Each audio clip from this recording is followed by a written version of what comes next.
Welcome into the Cactus Golf Podcast, episode number 9090. This is the final episode of June. Yes. Kind of sounded like dramatic there, but just a little bit. Just the end of June. Just the final episode of June. Yeah. I don't know. How many? It was the fourth episode, I guess. Something like that. Yeah. Once a week? That sounds about right. Or is it 5 weeks this month? 1, 2... No, that's number 4. Number 4 of this month, episode number 90. We're approaching 3 digits here. So, I guess that's kind of exciting, I guess. We're like kind of similar to like the Joe Rogan experience. Yeah, just about a decade behind. Yeah, like a lot. Was it in 2000 or something? Well, we also do like 4 like a week, right? So we could be there is what we're saying. It's just we just choose not to. So yeah, so we got some. I don't even have any news and notes this week, but we got the Travelers Championship review as well as LIV Nashville review. Then we'll dive into the Rocket Mortgage preview and some betting corner. Did you have any like notes to go over? I didn't have anything. I did see Charlie Hull signed a cigarette for someone. I did you see that too. Yes, I did see that too. That's like impressive. I don't know how good the signature was because that's. I mean, I think she just did CH. Yeah, I just saw a little. Yeah. Little scribble is what it looked like. Yeah. How do people actually call them darts, too, by the way? A lot of people, yeah. Really? And I know I hear it, but, like, people that actually smoke cigarettes, do you really call them darts? Well, I think it's, like, depending on the context of, like, when you would call it that. Like, if you're asking for someone, like, a cigarette, you're not going to say, give me a dart, I feel like. I mean, I don't smoke, so I don't know. Maybe they do. Well, maybe that's what that sounds weird, though. It sounds weird to say. It just sounds very weird. Like, when you're saying, like, oh, ripping darts. It sounds like a younger thing. I don't know about that. It's just like depending on the context. Like I don't foresee anyone. Like you don't say ripping cigarettes. Like you also like you don't say cigarettes either. You say cigs. You know. Cigs is a big one. I hear cigs way darts. more than darts. And I feel like darts is something like you type out too, less than like say it, right? Like you type it. Like you're tweeting about it and stuff. Maybe yeah. Like if you see like Barstool. Like tweet about darts. Charlie Hull like smoking cigarettes, you're like, oh, Charlie Hull ripping darts on the course or something. Yeah, like that. ripping darts is a bit. Where'd that come from? I have no idea. Okay, I'm googling it because I feel like that has not been like. Maybe you like hold it like you're throwing a dart. You hold a cigarette like you're throwing a dart. You know, similar kind of holding like technique. That makes sense. Yeah. Where did ripping darts come from? Let's see. I think I'm right. I'm gonna bet I'm right. Oh, someone said they tracked the... This is a Reddit thread, so just keep this in mind. Reddit? I would trust Reddit. I think, they call it GameStop. They know what they're talking about, right? They say it a lot in Australia, I guess. That sounds like an Australian they call them heaters, too. Oh, no, I don't know if I've heard that one a whole lot. Heater. Oh, here we go. Great podcasting here. This is Urban Dictionary. Ripping a dart. It just tells me that. I wish this would give me a... The country of origin type deal here. Yeah, give me something. Oh, yes, we got that. Australia, we already got that one. Yeah. I didn't know I have a ton of notes. I saw that today from Charlie Hull, signing a cigarette, signing a dart, whatever you want to call it. I golfed on Friday. Did you? Okay. Yeah. It was pretty bad. Really? Okay. Yeah, pretty bad. It was so bad. I was playing with these 2 older guys. I'll make this story short and sweet because I refuse to talk about it because I feel like every time we talk about not playing well, then the other person gets it. Because you said this before. You said your exact words, but week before we golfed together, I talked about how I was shanking the ball, and you're like, "Oh, I never did that." And then you texted me the day before, and you're like, "I can't play." Yes, so I'm not. I'm going to keep this very short. We're not elaborating on this because I feel like this is a bad juju here. But yeah, you can get the contest. I just couldn't figure it out. My drives were immaculate though, so it was the weirdest thing. Well, that's the thing. I told you I figured out my drive. I didn't. Last time I was there, there was something wrong. I don't know. I don't know what. Yeah. Like I had that swing thought that my buddy told me about, and then it just went away somehow. But anyway, so I was playing these 2 older guys, and they were ragging on each other. They had knee braces. They're probably 70s, upper 70s probably. It was crazy hot outside. But anyways, they were ragging on each other, messing around. I was messing with them, And I just started, all of a sudden I fell apart. Like, out of nowhere, too. Like, it wasn't at the start. Just, like, out of nowhere, I started falling apart. And one of the guys, he looks at me all serious, like, right in my eyes, and he goes, "Can I give you a hint? I give you a hint on something, or a tip. I give you a tip." And I was like... Like, at first I said no. I was like, dude, I'm so far in my head right now, a tip's not going to help. And then I'm looking at him, and he's still looking at me, and I was like, all right, like, what do you got? He's like, try pickleball instead. That's literally what he told me. And he was joking. Like, it made me laugh. We both laughed about it because it just kind of got me like my mind away from like thinking so much what was going on. Pickleball. But he's like, maybe try pickleball instead. I was like, wow. Fair enough. It sounds good. That's the thing. Pickleball is like too easy for me. It is. I mean, it's definitely like anyone can come and pick it up pretty easily. Yeah, like it's not challenging for me. I mean, it depends on like who you're playing. Like it's just playing something that's like really easy. And like if you're playing somebody that's like not good, you're just like, wow, I could. And you don't want to make it like too unfun for them. Because if you just wreck them, they're just like, well, this sucks. Yeah, like you and gotta just like walk away. If you play a lot and you find someone that's really good at like I don't know your level of pickleball, like the people that are like able to put some like crazy spins on the ball, like there's probably a different level to it. Yeah. I would assume, but like clearly it's easier than golf because how does the world #1 golfer Scottie Scheffler end up winning this massive pickleball tournament? Well, I heard like some pickleballer makes like $1 million a year. That's great. Which I mean isn't obviously what Scottie's doing. But, no, it's not even a Scottie. Yeah, we can get into that. That's a good segue into the Travelers here. So Travelers Championship review. Let's dive into it. Scottie Scheffler outlasts his birthday buddy Tom Kim in a playoff. So his $3.6 million payout. Did you see that payout brought his average earnings down? I'm sorry. Wait, what? So his $3.6 million payout this week brought average earnings down. His average, like weekly average earnings, down. I'm confused. Explain. How did that work? Because he's averaging more than that. That's how averages work. But it's a signature event, so the same purse size. Well, no, because the majors are more. And he hasn't won a single. He won the Masters, which was higher. Okay. It was like 20. It was like, what, 22 or 23 million. I thought it was less than 20 because like the U.S. Open was the highest purse ever recorded, I think, for any event, and it was 21.5 or 22.5. No, I think the Masters was more than 20, wasn't it? I don't think it was. I thought it was less for some reason, but I could definitely be wrong. I'm sorry, I'm typing something else right now, but I did not see. I don't know. That doesn't make much sense to me. Yeah, so I guess I didn't fact check it, but I did see. It wasn't like Foreplay. It was somebody else that posted that, so I guess I didn't fact check it, but I was trusting the stats here. But we can go. We can maybe fact check it right now on the fly. Are you looking it up or no? Yeah, I'm looking at the Masters purse. Okay, well let's look up Scottie here. It's 20 million. 20. Okay. And so he was also. He took home 3.6. Sorry, so we are same as usual.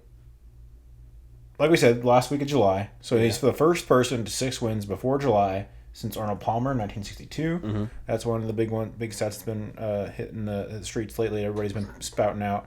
Ted Scott, as you were alluding to earlier, has made $2.7 million this year. So that is more than Jordan Spieth, more than Victor Hovland so far this year, 3 times more than Ricky Fowler. Yeah, Ricky's had a tough Did you see that one? Yeah. So yeah, those maybe not the best company to be in for those golfers making less than Scottie's caddy there. Yeah, but your first two, you said Hovland and who's the other one? Spieth. Well, Hovland more or less has had a tougher start to the year. He's also missed a lot of weeks because he's been taking time off trying to work on his game too. Yeah.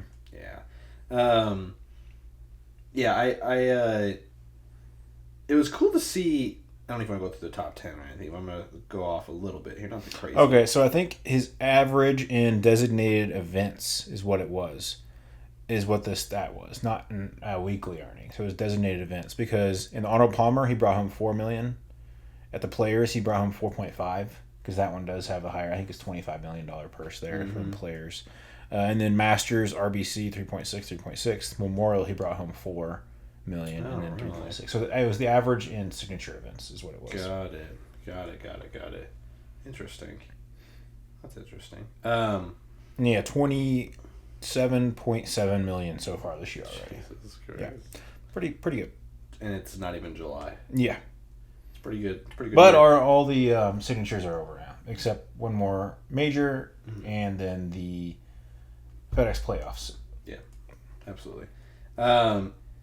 I think like one takeaway from this tournament this past week was it was pretty cool to see 2 really good friends battling it out in a playoff.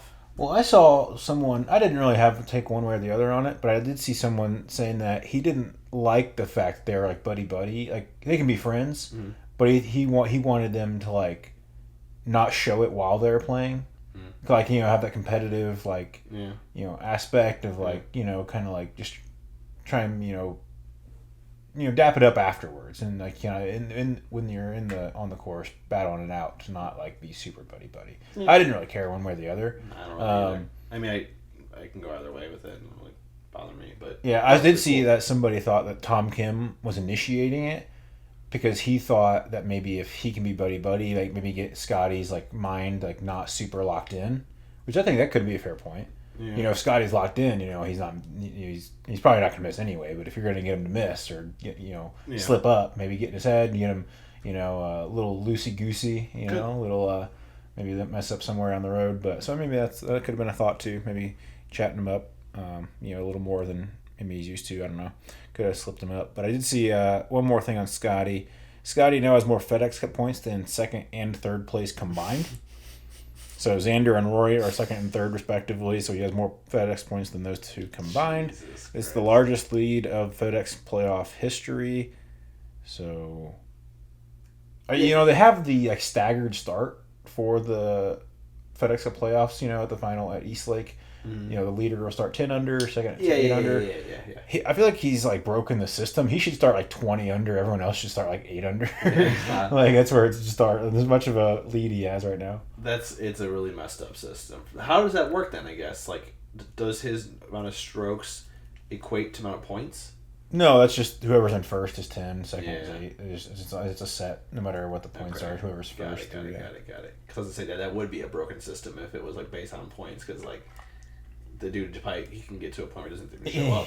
He can show up with one club and be good. Yeah, honestly, as long as it's not this putter. Yeah, right. It's a little nervous, but yeah, we're going through a top 10. I had a couple more things here. So I just wanted to shout out Tom Kim shaking off the protester distractions to nail that putt. That was a clutch putt to force the playoff, and amidst those kind of distractions was really impressive, and it was cool. It was a cool moment to see. That's the kind of like fiery aspect you want to see on the golf course. Like we've talked about it, you've talked about it, wanting to have those like energetic moments where he's fist pumping. That's cool to see. I totally forgot about the protester thing. To be honest with you, it totally escaped my mind how that happened. Yeah. So I remember I was watching live, and I saw like the first person running from the gallery, and he was like running towards the bunker, and I was like, what? Before like anybody really noticed, like Scottie was about to walk up to his putt. I'm like, what is that? And I was like, is somebody like trying to get him to stop? And then like before you knew it, there were like 4 more, and it's like, oh, this is what's happening. Okay, because in like other sports, like soccer, when there's somebody like streaking on the field or whatever, they just cut away and they'll just show the crowd. And the PGA, like they're not used to that, so they're just like kept showing it and showing it. Yeah. I don't think I saw something that they didn't. I missed the actual coverage of it. To be honest, I was working, but I read something that someone said they were pretty happy that the PGA didn't like run replays of it. Apparently. Oh, well, you could. They were on TikTok, that's for sure. Well, yeah, there were plenty of. Yeah, for sure. But and as far as like live TV wise, like they didn't like show anything like what happened afterwards. I guess. Yeah, you didn't really know what the people were doing unless you were on Twitter. Yeah, and like Twitter had everything obviously, but they didn't. They were just like, oh yeah, people around the protesters. Was this for environmental crap again? It was. I think it's a group called like Stop Oil or Just Stop Oil or something like that. Got it. Something with the oil. Is this their jobs? I have no clue, man. I have no clue. Did they have a podcast? I hope not. I really hope not. I'm not going to talk too much about it. They rightfully got booed.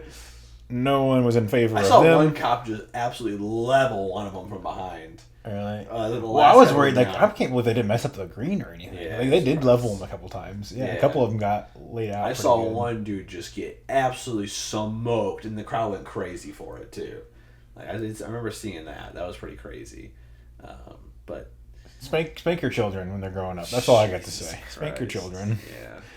But yeah, so Kim forced that playoff. That was really impressive. Cool to see. Cool moment. Then on the playoff, he had a really poor approach, got plugged in the bunker, and that was all she wrote at that point.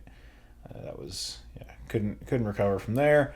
And then also Cam Young records the 13th sub 60 round in PGA history with a 59 on Saturday. This course is, I think, has like at least half of the sub 60 rounds in history. Jesus Christ. Yeah. Again, Jim Furyk has its the only purpose. 58 on this in history at this course, I believe. Wow. I mean, again, it has its purpose, right? It became from an extremely difficult course to a really easy one. So, as long as every tournament is not like this, Yeah, I'm good with it. I mean, it was, I guess, good. I guess not good, but I don't know. Like, I feel like the course shouldn't be that easy. You're just firing. What was Scottie at 22 under? Is what the playoff went in at. So, I mean, this week's not going to be any different. It's going to be, I think, the average winner, when we get to the record mortgage is like 23 under. So, we'll see. The golf ball rollback. Maybe they're speeding it up now after this finish here. But yeah, going to the top 10. Scottie first, Tom Kim second, then T3 we had Tom Hoagie, Sung Jae Im. I think that was your bet, huh, Im? And then top 5 we had Patrick Cantlay, Tony Finau, Justin Thomas, Akshay Bhatia, T9 Brian Harmon, Wyndham Clark, Cameron Young, Shane Lowry. Quite a good top 10 there, huh? Mm-hmm. Well, I think it was a great top 10. Yeah. I know every person in that top 10. So Yeah, it's we got Buns making an appearance. Buns made an We haven't mentioned Buns in a while. We have not mentioned Buns making an appearance. I agree with that one. Do we have any big names miss the cut? There was no cut. So I had some notables opposite. here. Xander and Morikawa were T13, just outside that top 10. Yep. Hovland, Fowler, T20. Hideki, T23. Obear, T27. Zalatoris, T42. And I distinguished the cut at 55 or worse. So Burns, Homa, Spieth, they all finished worse than 55th. Homa's been having a tough year too. Yep, Homa's Homa. been struggling. Obviously, Spieth has. Burns been he's shown a couple flashes, but really hasn't done a whole lot, really. But yeah, great. Stacked leaderboard at the top, as you would expect for a no-cut signature event. Definitely a stacked leaderboard there. So that was fun and cool to see some of those big names battle now, especially Sunday, man. It was just a birdie fest, obviously all weekend, but Sunday there was a lot of low scores and people making charges on Sunday. Tony Finau, I know, made a charge there, but then put one in the water, kind of ended his run at it. But that was fun. That's all I had though. You have 2 truths, or you got I don't know. I got one, yeah. The first when Scottie hit puberty or something like that. I went deep here. We're focusing on names today. Okay. All right. So tell me where the lie is about Scottie Scheffler. His dad's name is Brian. His real name is Scott. His middle name is Alexander. That's my middle name. I think that's why you threw that in there. I'm gonna go with that one's the lie. Going quick. That's a common middle name, man. Yeah, I know, Alexander. but I figured, I don't know. Yeah. So so this is where I had to keep searching this up. It's a little confusing here. So his dad's name is actually Scott. And my dad's name is Brian. Huh? There's a lot of connections there. I didn't do that. I didn't do that. I didn't think about that. There was a lot of connections, but that wasn't on purpose. I really wish it was, because that would have been good. So his dad's name is not Brian. It is actually Scott. And Scotty's name is actually Scott, but he's not a junior. So I don't understand how that even works. Because how would he not be a junior? But Can you just opt out of the junior? I guess is that so. a thing you I can guess just so. opt out of? Because I looked up a million times that Scotty's actual real name is Scott. So take that with a grain of salt. And yes, his middle name is Alexander. Scott Alexander Scheffler. Yes, like I'll even show you. Like, it's really weird. What is Scotty? Scott Alexander, and so Brian. Well, no, yeah. So his dad's name's Scott as well, right? Yep. Yeah. Huh. But he's not a junior. I wouldn't want to be a junior. Like, that's weird. It's very confusing. I would not want to be a junior. No, I don't want to be a junior. Maybe he thought the same thing. He's like, I'm opting out of junior. I'm not. Do not subscribe. I don't know. It's very interesting, but that's the one this week. All right. Yeah. Shout did like shout out. Same names. Your There you correlation though of that you found there, even though neither of them were on purpose. go. They say trust your gut, right? That's what I did. It was quick trigger. Let's see if I can trust my gut for next. All right. time, Well, yeah, so. we'll see for Tyrrell Hatton. All right, so getting to the LIV Nashville review here. Tyrrell Hatton gets his first LIV win in pretty dominant fashion. Yep. His first professional win since 2021 on the DP World Tour. Hatton, he did help Legion 13 get their third team championship this year. Like I mentioned, they're third, so that's the most on LIV. Their Crushers has 2. I think there's one more team that has 2, but I can't remember what the other one is. The top 10 here, I'll go quick into the top 10. It's probably Joaquin Neiman's team, maybe. Torquay? Yeah, I think so. Might be. And I'll look it up. Yeah, I think it was Torquay. But yeah, I know Crushers has 2 wins. But going to the top 10, while you look that up, Tyrrell Hatton first at 19 under, and then Solo second was at 13 under. So 6-stroke difference there between first and second. Oh, no, it's Rippers. I see there. Yeah. Rippers ripped off 2 wins in a row there. Yeah, they won in Australia, then was it Hong Kong next or something like that? They went Australia and Singapore. Okay. Yeah, we'll restart the top 10 here. Tyrrell Hatton first, Sam Horsfield second. T3, we had Joaquin Neiman, Lee Westwood, John Rahm, Bryson DeChambeau, another pretty good leaderboard there. T7 here, Sebastian Munoz, John Catlin, that's a real person, apparently. Sure. And then T9, Paul Casey, Richard Bland, Cameron Smith, Carlos Ortiz. Yeah, pretty good leaderboard for LIV there. Some other notables we had here. I just had some poor finishes, really, for notables. DJ, Dustin Johnson, Brooks, Phil, Taylor Gooch, Patrick Reed, all outside the top 30 there. So had some good finishes and then some pretty poor finishes. There was some crazy swings. I think what's the guy who won this? No, he won LIV Tucson. Danny Lee. Dead last. Yeah, last. And I think he shot 1 over or something like that. Really? And I think it was and Hatton was 19 under. That's a crazy swing. Anthony Kim was not dead last. Not dead last. He was close. Not really. He was even. Shot even, I think. Yeah, he was, I think, 6th from last or something like that. I think it was a tie all the way down. I think that's why. He was 6th from last. So he's improvement. We're getting there. We'll give it. One step at a time, baby steps. The other thing I learned, I don't know if you saw, and you also learned, but John Rahm hates drones. Yeah, I hate anything around me after I hit a shot like that. So I take that with you. He was pretty mad about the somebody else drone. Was complaining about drones. Was it Robert McIntyre when he won in Canada? I don't remember. Somebody else was complaining about the drones lately. I forget who it was. I don't remember off the top of my head, to be honest with you. I want to say it was McIntyre, but I'm not positive though. It could have been. Yeah, there was a lot of hate for the drones from Rahm. They said every time, bad word, but every time, always on my backswing, yada yada yada. Rahm, he's got the anger of the drones. He's got the injury thing, but he's still reeled off another top 10. Yeah. Every tournament he's finished on LIV, he's been top 10, except obviously the one he withdrew. But every time he's finished, majors and doesn't even get close. Yeah, the major, which is so odd. You'd think some of that form would carry over at some point. Maybe we'll see at the Open Championship. I don't know. Potentially. But yeah, you'd think that would translate at some point. I think the next LIV tournament too is in Spain. Okay. So hopefully it could also. Oh yeah, Andalusia. That's right. Mm-hmm. Andalusia. Yep. So yeah, we'll wrap up with some individual standings. Individual team. That's kind of an oxymoron. Individual standings with 3 events left to play before the team championship in Chicago. We have Neiman leading the way after a couple early wins and some strong finishes after that. Leading the way, John Rahm in second, Tyrrell Hatton in third. Rahm second place without any wins. Kind of impressive, showing how good. I know, but stable Neiman's dominant fashion though. Right, the 2 early wins and then a lot of good finishes after that. Yeah. The team standings here with 3 events, like I said, left to play. Crushers leading the way, Legion 13 on their heels, and then Torquay in third with, like I said, 3 events left to play before the team championship there. I did want to say I saw a lot of clips about.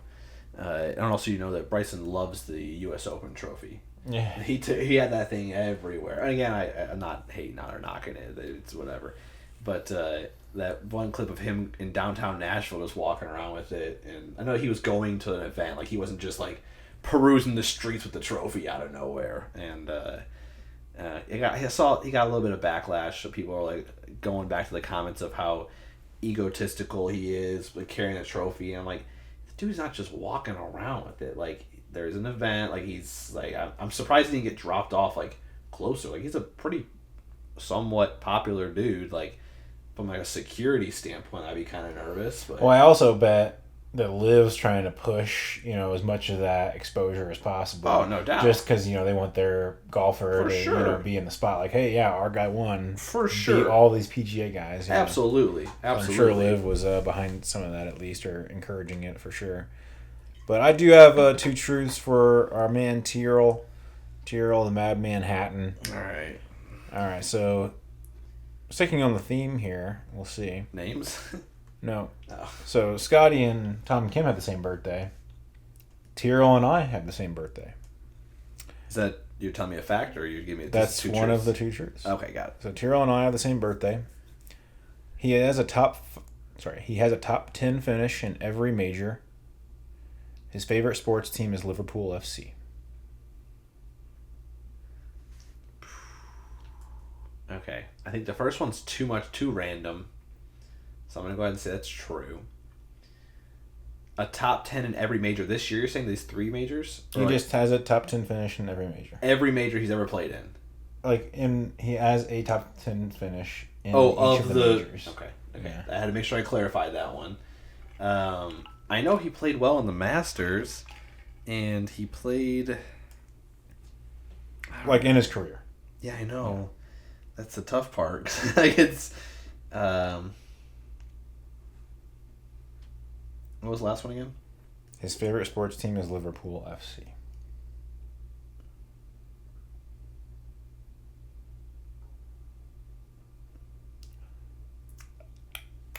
I'm gonna gonna need a ticking clock here. I'm gonna say that one's a lie. His favorite team is Liverpool FC. Really? Okay. No, that's true. Damn. We don't have the same birthday. No. Really? It's close. His is October 14th. It is random. It was close. Okay. So that's why I looked at it. I was like, you know what? That's close enough. We'll call it. I'll stick on the theme. It was in my head from Tom Kim and Scottie. So I was like, what? We'll call it that. He does have a top 10 finish in each major in his career. And yeah, I think the 6th was the first time being top 10 at the Masters. I think it's what rounded that out this year. Got it. I was looking at the flag and I'm like, Liverpool, I guess it could be. Well, he's from England, so. Yeah, but there's got to be more teams. There's a lot of teams in England. Yeah. But I don't know. Liverpool just seemed random, I guess. But it's a popular team. Is it? But, all right, so let's get in. Back to the conversation from last week. I just don't understand soccer. So go ahead. So also, real quick, is there a championship going on or something in soccer? It's the UEFA Euros. There's also the Copa America. Yeah, okay, going on right now. Never, I have no idea. I asked someone, they said it was the World Cup. So it's like the step down from it's just Europe. Okay, got it. Just Europe only World Cup. Europe Cup. Yeah. Sure. UEFA Euros. Got it. And then the Copa America is just like North America, South America countries battling it out. And then do the two teams play each other at the end? No. That'd be cool. But all right. Sounds good. No. Then we're getting too close to the World Cup at that point. Fair enough. I guess it makes sense. Let's get to the Rocket Mortgage preview here. Defending champion Ricky Fowler, Detroit Golf Club in Detroit, Michigan. This is a par 72, 7,340 yards. So this is nearly 500 yards longer than TPC River Highlands last week. But it's just going to be just as easy. Like I mentioned earlier, 3 of the last 4 winners finished 23 under par or lower. 156 player field, 12 of the top 50 OWGR will be in the field, so a little weaker. But I know you're gonna hate, you're gonna push back on this field, you're gonna hate it, you're gonna strike them down. It's not as bad. No. Say they're not worth your time to watch. I'm okay with this field. It's not that bad. But it is if you are like Matt and you're gonna hate this field and just castrate everyone that's playing in it. Because they're not good enough. That's like the Mexico Viadante Open or whatever. That's the tournament I can't see. But this is one of the last few chances left for some of these players to make a push for their FedEx Cup playoffs. Like we said a few weeks ago, we had that run of the Memorial prior to the U.S. Open, which was a signature event, limited field. And then we had the U.S. Open, and then we had limited field at Travelers. So a lot of these players haven't played in a while. If you weren't at the U.S. Open, you might not have been playing for a while. So you need to take advantage of these last few chances to get FedEx Cup points, get into those playoffs, secure your exemptions into next year's signature events. So some of these players have a lot riding on these next few tournaments. What do you got? Who you got for this week as far as pick? Or you want to go over the prize money real quick Yeah, first? purse $9.2 million. Not worth my time. Just Not worth Scotty's time. Current favorite is Tom Kim at plus 1,200. I saw last, followed by Cameron Young at plus 1,600. I'm going Akshay this week. Akshay. I'm going Akshay He was this in the week final pairing last week. plus 2,200. He's already obviously has the win so far this year. And the last 2 weeks, the U.S. Open, he was in a top 20 finish. Obviously, an incredibly difficult field and course. And then, so the confidence he built from that in going into the Travelers with a top 5 finish. What was it again? Top 10 finish. T5, so kind of close enough. I think it's going to carry over one more week because he kind of goes through these stints and then he misses the cut for like 2 weeks in a row. So he's got earlier in the season, I think right after the Century, he missed a cut twice in a row, then kind of had some good finishes.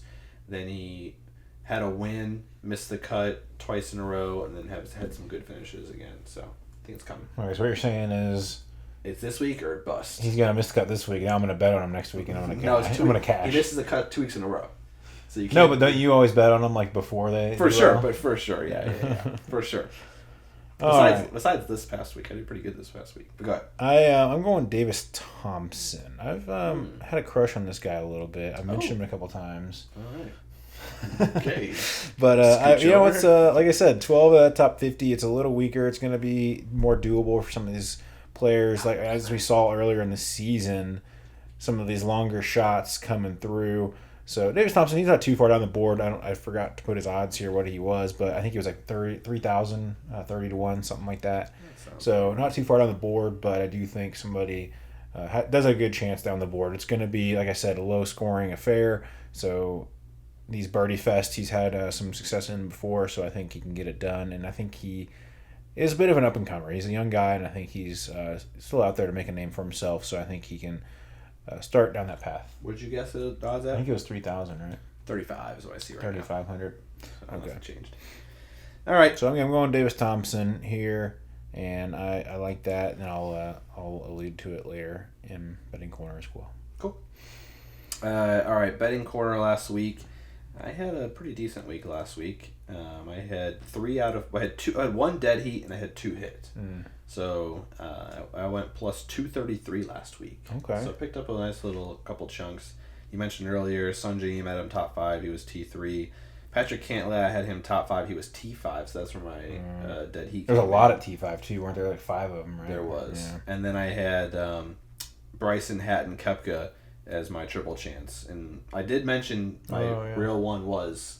I remember that. Yeah. I said he would be the first one from Legion to get the win before Rahm, and that hit. So I had 2.5 hit. Really, that's like 2.25 because that dead heat is horrible. Yeah. But especially with 5 of them, just crush it. If it was like 2, it's not a big deal. Yeah, it was not that great, but it worked out, not bad. So I went down to minus 251. Okay. So I went plus 13. We talked about it. I had Tom Kim, and you had Sungjae Im, and they were like the same odds, I think.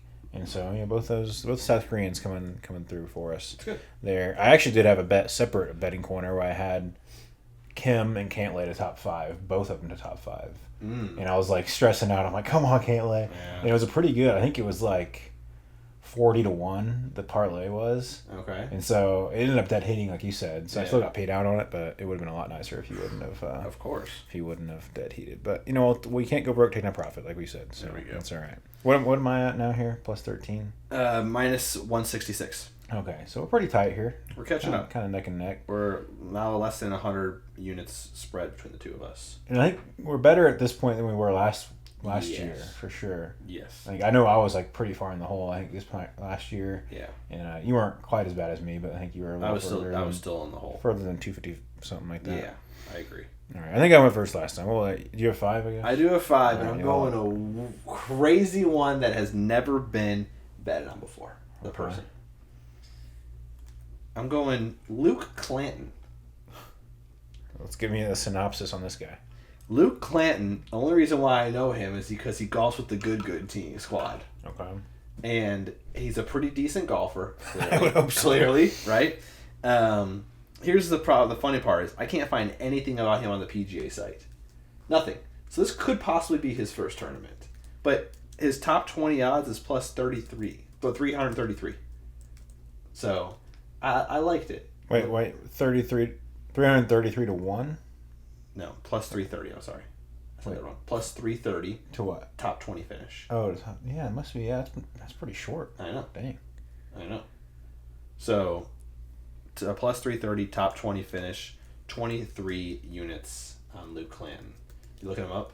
No, that name reminded me of the person that qualified for this event after crushing like 3 beers before the qualifier. I forgot. It was Pareda, I think his name was.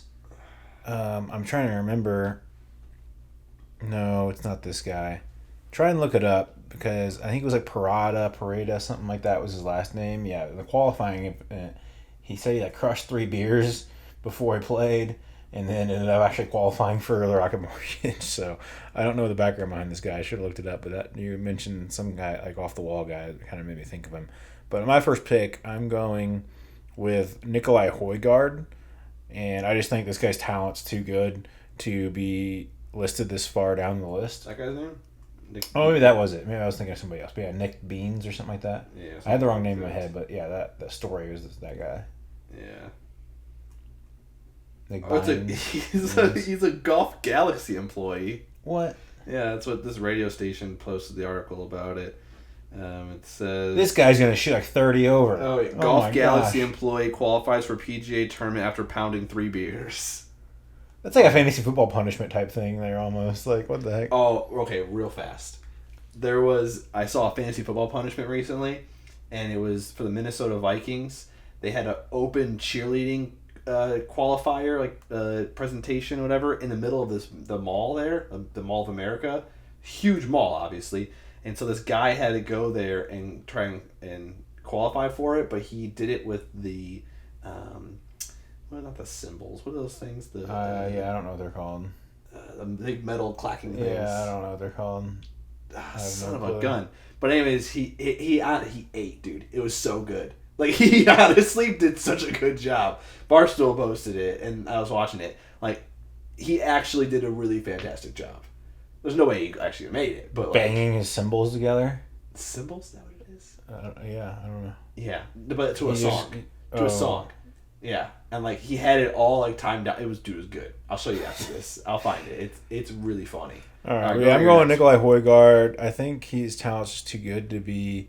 With some of these odds here, he's too far down the board, especially with this kind of field. So I'm going Højgaard, top 5. His top 5 number is 1,200, plus 1,200. So I just think that's too long for his talent, even though he doesn't have the best track record coming into this event. I think he's just too good, and he's going to get it figured out here. So I'm taking the long shot while I got it. So top 5, plus 1,200. I'm going 15 units on Mr. Højgaard here. All right, Mr. Højgaard. I'm going I'm the defending champion. The next pick. Going Ricky Fowler, a top 10 finish, plus 500, 17 units on Rick. So, obviously he had a much better week last week than I think this is probably his best finish all season so far. His top 20 last week? Yeah. Because if you saw a post I made on our Cactus Instagram, he's one of them I classified as hard to watch right now. It's just tough to watch what used to be obviously a really great golfer. He's obviously a great golfer, whatever. But I think he got a little momentum carrying in from the prior week, going into a course in a tournament he won recently. A little bit of confidence from there will secure him a top 10 finish. So I'm going BD Rick. BD Rick, okay. Yeah, I didn't want to touch him with a 10-foot pole here, honestly. But, fair enough. He might have some juju left over from last year. Good. I'm going with another previous winner, actually, but Cameron Davis. So he won here, I want to say 2021 or something like that. But yeah, he's previous winner here not too long ago. I'm going with another top 5 here, 16 to 1. And this course really just favors him well, as exemplified by his previous win here. It's going to be a bomber's paradise. And like I said, it's going to be a bomb and gouge week. And it's a big birdie fest, so I think it's going to fit him well. Just hit it down there as far as you can and try and make some birdies. whether you hit the fairway or not. So I'm going top 5 for Mr. Davis, 16-1, 10 units on him. The Aussie. Maybe he reps some darts as well. He could also the Aussie rep some repping darts. All right, my next one is someone who's been struggling a little bit towards the later half of the season, but started off pretty well coming back from surgery last year. Is Mr. Broomstick, Will Zalatoris. Another guy I just did not want to touch, man. With the 10-foot pole, well, I'm going a top 10 finish, plus 360, 22 units. I believe that tides can change, momentum can change, and I think this would be one of those courses for him. So I didn't want to touch that with his 10-foot broomstick of a putter. But all right, Mr. Willie Z. We'll see. What was it? What was the number there? Plus 360 for top 10. I think that's probably one of the better top 10 odds we're going to see from him. Yeah. I think he was like 80-1. Especially in this tournament. Yeah, we'll see. Versus like obviously, a signature event or whatnot. He started off last week hot. I think his first round, he was like top 10 after the first round. Mm-hmm. And I was talking to my other buddy about this after Cam Young shot that 59, and this wouldn't have panned out. But Cam Young, I'm like, he's so hot and cold too. Yeah, I'm like, I wish that DraftKings or somebody had better like offerings. Like they don't have, like every other sport, you have like an over or under, but they don't have like unders for golf. Like you just have to miss the cut kind of thing. Yeah. I wish they had more like unders to like finish worse than like 20th or something like that. Because I would have hammered Cam Young to finish like below 20th after his 59 because the odds would have been crazy high, right? Yeah. But he's like such a volatile guy. Yeah. And I would have like something like that. So I wish there were more offerings like that for golf. Did you see that someone kind of similar to that put like $100 and some $1,000 to win? For Tom Kim not to win? Yes. Yeah, I saw that. He won like maybe like 10 grand or something like that. It wasn't even like that crazy. I don't understand those people. I don't know. That's so crazy. Yeah. It's just not worth it at all. No. But imagine that what that feeling is in that room watching the playoff hole. It's so much like unnecessary induced like stress. It is 100%. Like, if you want a sports bet, like there's way better bets than that. Like oh my gosh, I'm just like asking for unnecessary stress. Who knows? That's crazy. But I'm gonna go with my shotgun approach here again. I'm going Daniel Berger outright. So I think he is just again. I think further down the board. I think there's some opportunity here with with some of the big dogs not being here this week. So I think going down the board is good opportunity for a long shot hit here. So I'm going Daniel Berger plus 9,000. So that's 90-1, 8 units. Mark Hubbard, who's kind of flashed in some signature events and majors here this year. I'm going Mark Hubbard outright. He's plus 8,000, 80-1. Going 8 units on that bad boy. And then not quite as far down the board, but Maverick McNeely, who is a former like almost prodigy. He was like coming out when he was an amateur making his pro debut. Everybody thought really highly of him. Thought he'd have a really great pro career. Hasn't quite panned out yet, but he's still pretty young. So Maverick McNeely, he's 30-1 here this week. I'm going a little sprinkle of 13 units on him as well. So those are my shotgun picks there. Okay.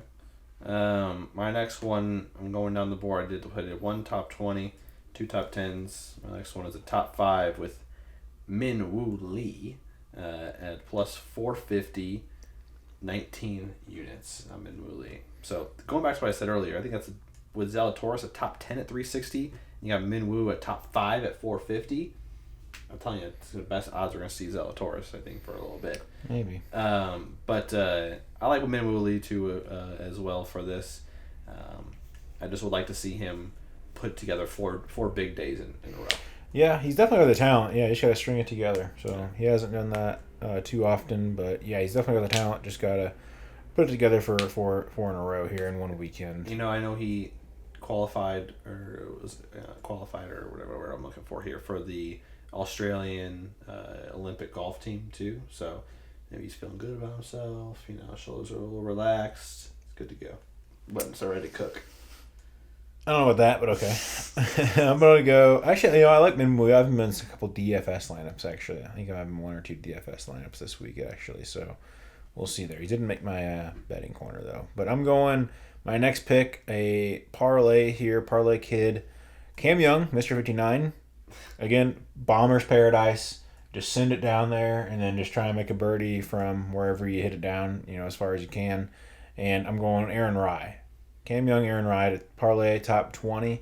That's plus 424. A whopping 30 units on that bad boy. Aaron Rai, he's a great ball striker. It's just a matter of getting his putting down. And so it's a... Of those two, real quick, sorry to interrupt you. Of those two, if you had to pick one that you think would for sure be a top 20 finish, who would you pick? Well, like I said, Cam Young's so volatile, it probably wouldn't be him. I'd pick Aaron Rai, I think. I think Aaron Rai, but again, his putting is so bad sometimes. But it's like Scottie, it's like it used to be at least. That's what it used to be. He hits the ball so well, but he just gotta get a couple good rounds of putting, and he'll be right there. But yeah, with Cam Young, I'd like Cam Young. I think he'll eventually get there, but right now I'll probably lean Aaron Rai. Yeah. But yeah, and I think last time I bet on Aaron Rai, it hit. I think I had him for a top 10 or something like that. I think last time I had him solo, I think it hit. But yeah, that's those two top 20. Plus 424, 30 units on those two. All right, my last one I mentioned earlier, I'm going to Akshay. I'm just doing a top 5, plus 450, 19 units on Akshay there. So that's it. Those are all my bets. You got one last one? Yeah, Davis Thompson, like I said, in my pick here, I'm going with his outright. Sometimes I'll go to win by 2 or first round and to win or something like that. I'm just going straight outright here, just 30-1 on Davis Thompson. I had it here. I was asking. So it must have gone up since I placed the bet. You said 35, right? 35. So, dang, I didn't get any closing line value. That I'm sucks. going to go grab it right now. Yeah, right? Last time they got screwed. Yeah, that's right. Scottie outright leader after round 1. No, it was top 5 after round 1, remember? Was it? Yeah, it was top 5 after round 1. It was plus 200 or something like that. It seemed like such a good bet. Yeah. I think he still ended up winning that week. But it was just his first round was bad. I think it was the RBC Heritage. Was it? I thought it was more recent than that. No, I think it was RBC Heritage top 5 after round 1 or top 10 after round 1, something like that. It seemed like such a good bet. Reeled me in. But no, I'm going Davis Thompson plus 3,016 units for my last one here. We're both approaching the even money mark. So let's try and keep it rolling. We were both plus this week. Let's keep it rolling. All right. That's all we got on the docket here. This has been the Cactus Golf Podcast, presented by Cactus Golf Club, maybe. And for Cactus Golf Club, we do have some notes. We have the live stream coming up this Sunday. We're going to have another big giveaway for an AI Odyssey Jailbird Break putter. Jesus Christ. It is the Odyssey AI1 Jailbreak Cruiser putter. There you go. Again, these brands, they needed some consulting for these names. They need just simplify it. Just AI Jailbreak or something like that. Yeah. Why does it have to be 12 names long? Odyssey AI1 Jailbreak Cruiser putter. Well, yeah. What the heck? I don't know, dude. I don't know. AI Jailbreak. What's wrong with that? Just Jailbreak. The Jailbreak, I don't know. Yeah. It's too much. AI Odyssey 1. What's wrong with that? What the heck? Cruiser, Jailbreak. Maybe Odyssey AI1, but yeah. Yeah, what did I say? Odyssey AI Odyssey 1. Whatever. But yeah, I know, I agree. But we have that going on. We got some more deals and new brands coming. We're pretty excited about, and yeah, a lot of good stuff happening. A lot of good stuff happening to be a Cactus Golf Club member, and it's growing. I think we're closing in on 4,000 members ish coming up in probably the next month or so. Maybe a little bit. Anything a little longer? Yeah, probably September, October maybe. But yeah, it's growing. We're as it grows, we're gonna keep doing more and more giveaways. So get in now, and we have had a lot of multi-time winners here. So some of them are getting paid to be a member. Honestly, we've had some that have won drivers, won putters, won hundreds of dollars. We paid out $1,000 last year to our season. Oh, I forgot about. We paid out $1,000 for a season long. How many months of the membership is that? Well, 1,000 divided by 200 5, months. Yeah, divided by 12 months out of a year. We paid some dude to be a member. Well, he got cash, but for almost 17 years. Yeah, so join, and you might win the lottery here. So get in, and we might literally pay you to be a member. So get in now while getting's good, and tune in next week, and we'll see you then. Peace.